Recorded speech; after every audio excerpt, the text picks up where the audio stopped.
I was curious at your time playing Arliss. Did any of the sports figures that did their cameos, did they surprise you with some acting ability there? Good question. Well, here's the key. It's just because I guess there's a sports background too. Don't ask them to do something they're not capable of doing. You know, you don't want them to carry a scene. That's just stupid. Right. Most of the time they were there for texture and relaxed. Here's the thing about the athletes. Most athletes are coachable, which means they take direction pretty well. And the more reps you give them, the better they're going to be. So on about take 3, 4, 5, they're starting to get it. You know, they're getting it through. So don't ask them to do more than you can. Now, there are exceptions. The broadcasters I expected more of. They're broadcasters, you know, costumes. They'd be friends.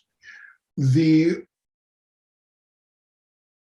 would say the female athletes were better as a rule.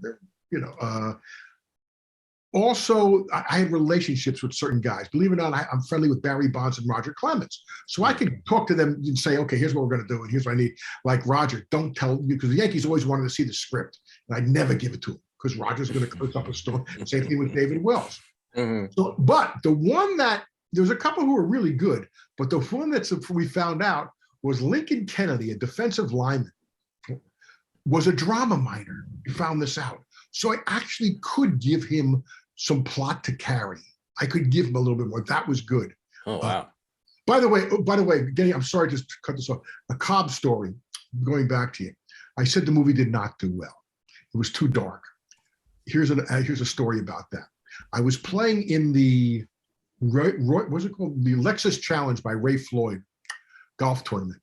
And it had major, I mean, they took me because Arliss was on, but it was like all A-list. It was Sean Connery and Clint Eastwood and Kevin Costner and Ken Griffey Jr. And it was like the A-list. So as it happens, but the thing about movie stars or TV stars or their own show, the great William Goldman, another one of my heroes, the screenwriter William Goldman, once wrote about movie stars that they are the same as you and me. They get dressed in the morning, they have breakfast, they brush their teeth, and they put their pants on one leg at a time. The only difference between them and you is from the time they wake up till the time they go to bed, no one ever tells them no. So they all have their own point of view of the world, you know. Okay, so I'm playing golf in the Lexus Challenge, and in my foursome is Sean Connery.